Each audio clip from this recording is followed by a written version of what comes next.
Dean Malenko, Perry Saturn, Chris Benoit and Shane Douglas were a bunch of guys working for WCW during mid-1999.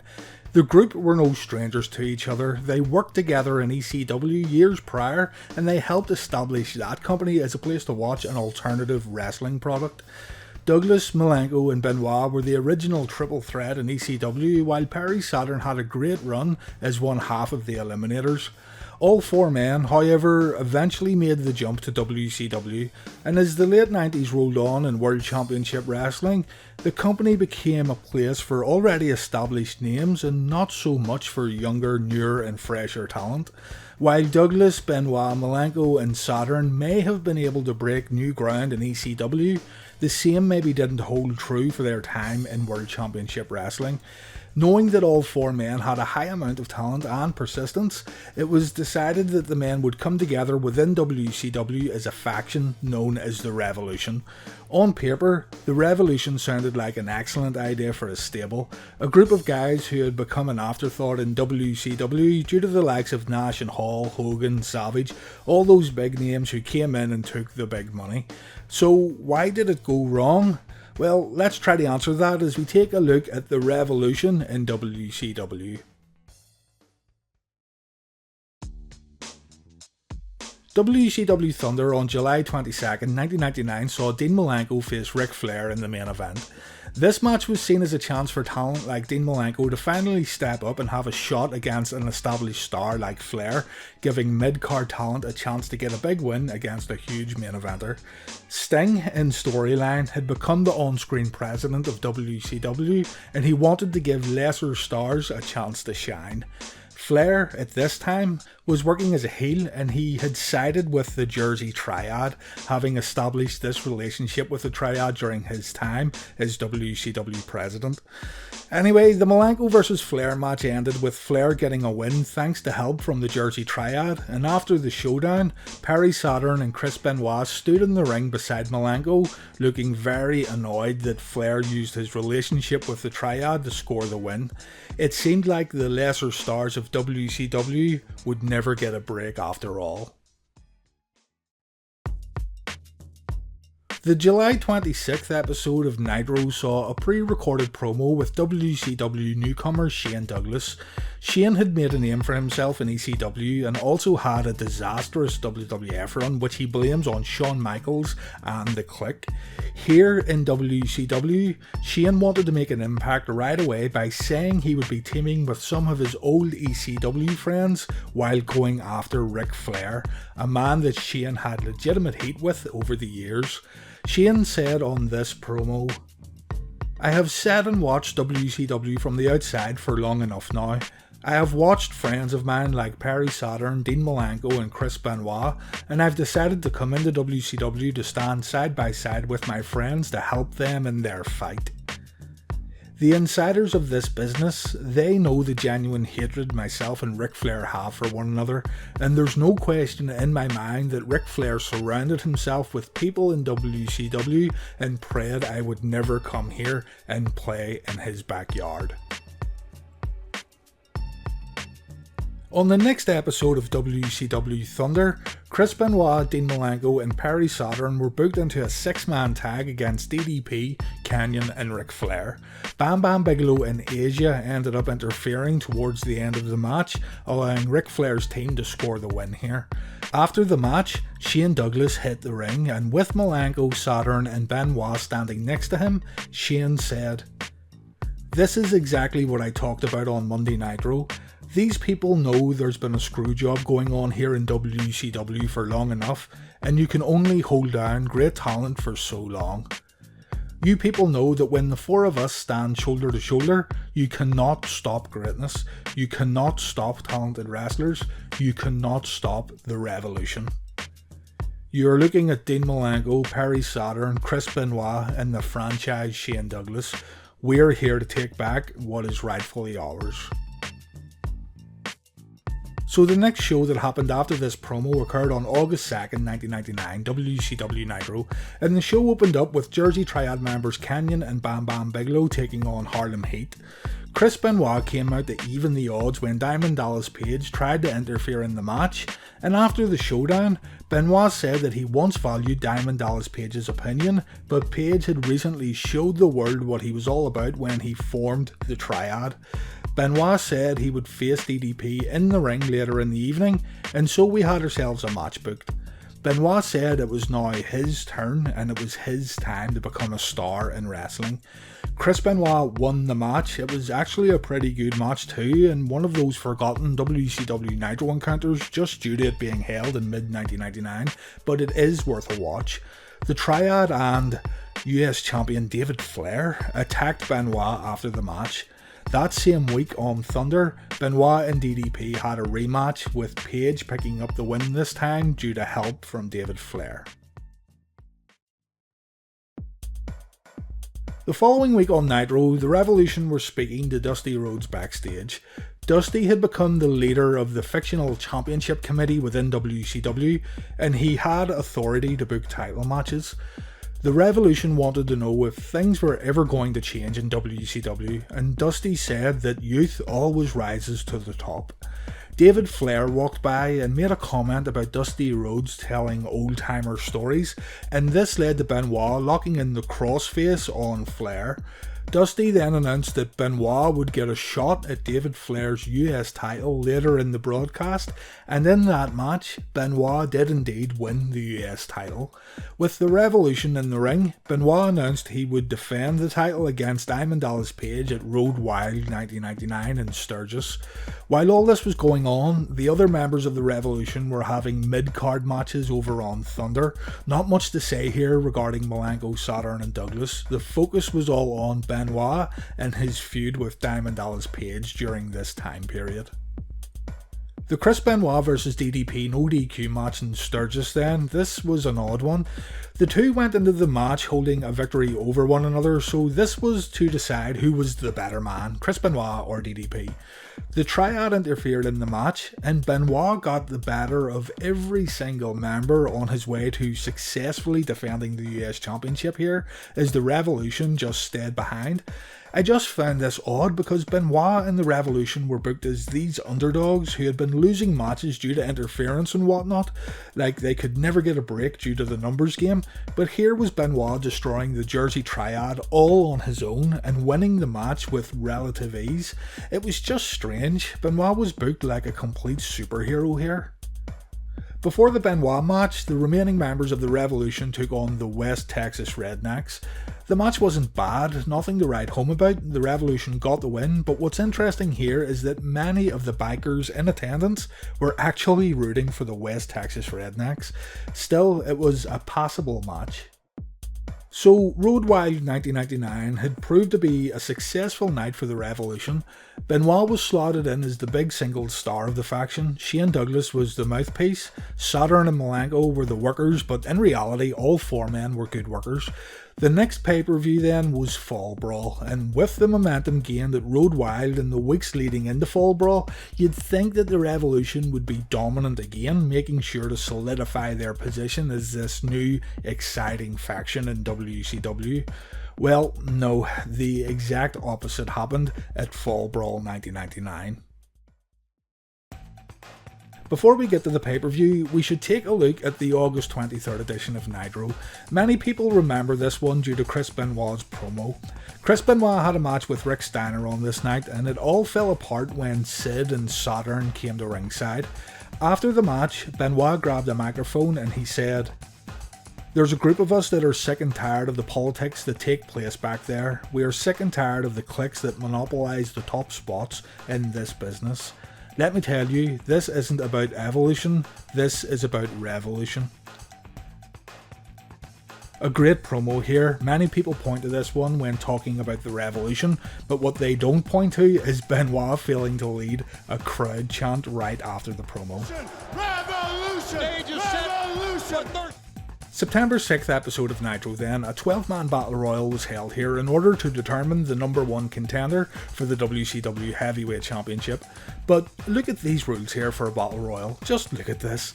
The first 4 men thrown over the top rope are eliminated, then the next 6 men eliminated will wrestle each other in singles matches based on their order of elimination, then the final 2 in the Battle Royal will wrestle each other for a title shot later on Nitro. Instead of just having the final 2 men have a match later in the evening, we have this giant mess here where singles matches would come out of the Battle Royal for no reason whatsoever. It just reeks of 1999 WCW, but anyway, on to the match. Every participant was either a member of Jimmy Hart's first family, the West Texas Rednecks, or the Revolution.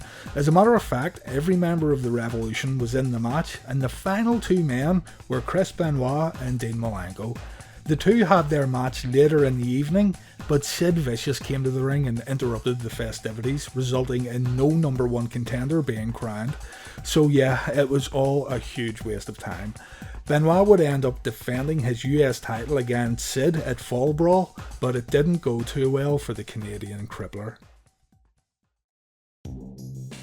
Right, Fall Brawl. First off, Malenko and Douglas lost a tag team match against Brian Knobbs and Hugh Morris in one of the most baffling booking decisions of this night. After this, Perry Saturn got a shot at Rick Steiner's TV title, and Saturn came up short.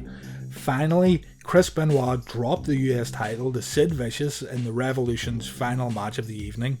Again, this is another strange booking decision. Sid was established in WCW at this time as a main event player. He was about to go and feud with Bill Goldberg, so he did not need the US title. I'm not sure what the company was thinking at this time. It was loss after loss for the Revolution here.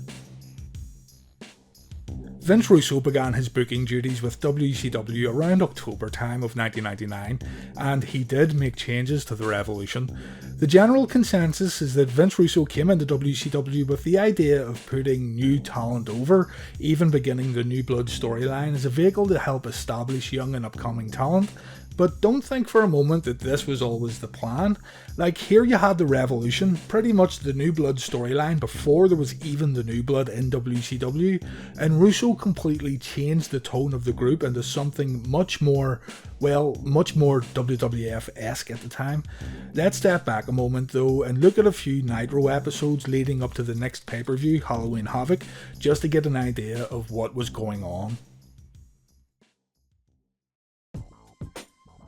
The night after Fall Brawl, Dean Malenko and Chris Benoit were booked into a match against each other in order to decide the number 1 contender.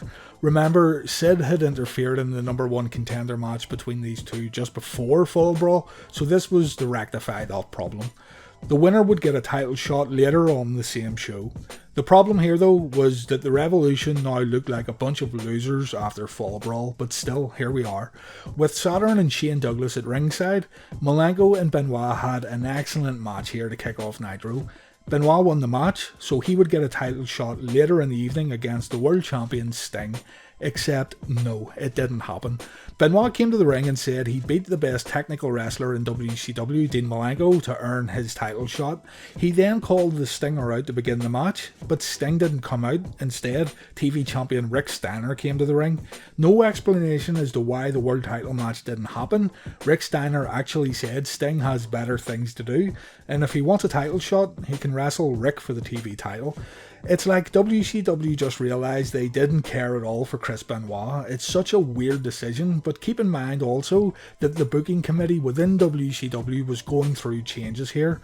Russo was entering the company, and Eric Bischoff had been writing and directing the previous week's episodes of Nitro, but here, things had already turned into a giant mess.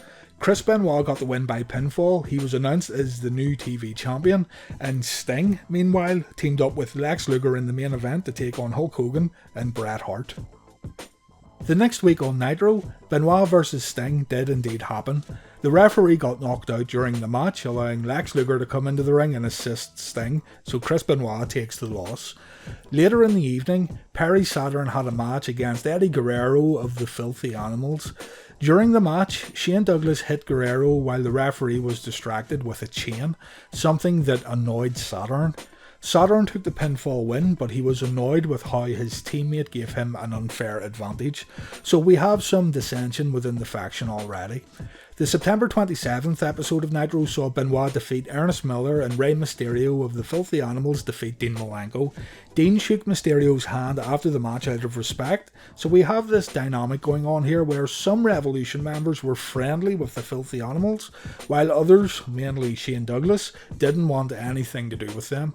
The Revolution vs Filthy Animals feud continued later in the evening with Saturn meeting Conan in the ring, and after the match ended due to interference, Shane Douglas again came out to try and assist Saturn, but Perry, along with other members of the Revolution, screamed at Douglas, saying he should stay out of other people's fights. The September 30th episode of Thunder featured an in-ring interview with the Revolution. Saturn said to Douglas that their code of ethics was to win on their own athletic ability and not by underhanded tactics. Shane admitted that he owed the Revolution and the fans an apology. The team reunited as one after Shane apologised for his actions, so everything seemed to be fine. On the next episode of Nitro, Dean Malenko had a rematch with Rey Mysterio. Shane Douglas ran out to hit Mysterio with the chain, but Saturn ran in to stop him. Saturn then took the chain and he hit Mysterio, allowing Malenko to get the win. Malenko saw the replay on the giant screens and he was angry at how his Revolution teammates had helped him win the match. So yeah, whatever happened on Thunder just didn't count during this time period. Remember, the Revolution had reunited on Thunder, and here on Nitro, it all just totally broke down again. The next week on Nitro then, Saturn lied to Malenko when he said Rey Mysterio was coming at him the previous week, and this is why Saturn hit Mysterio with the chain.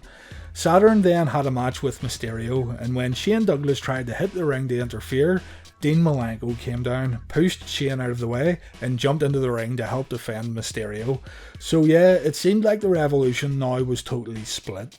Shane called out the group later in the evening, annoyed that Saturn and Malenko were not on the same page as him, and also annoyed that Chris Benoit had been getting close with Bret Hart over the past few weeks. Benoit took the Revolution shirt off, threw it in Douglas's face, and officially left the group. Malenko and Saturn then had a tag match with Kidman and Mysterio later in the night, and Shane gave Saturn the chain in order for the Revolution to score another tainted victory. After Dean Malenko saw how the Revolution won the match, he too threw his shirt away and left the faction. Halloween Havoc 1999, TV champion Chris Benoit would defend his title against Rick Steiner on this pay-per-view.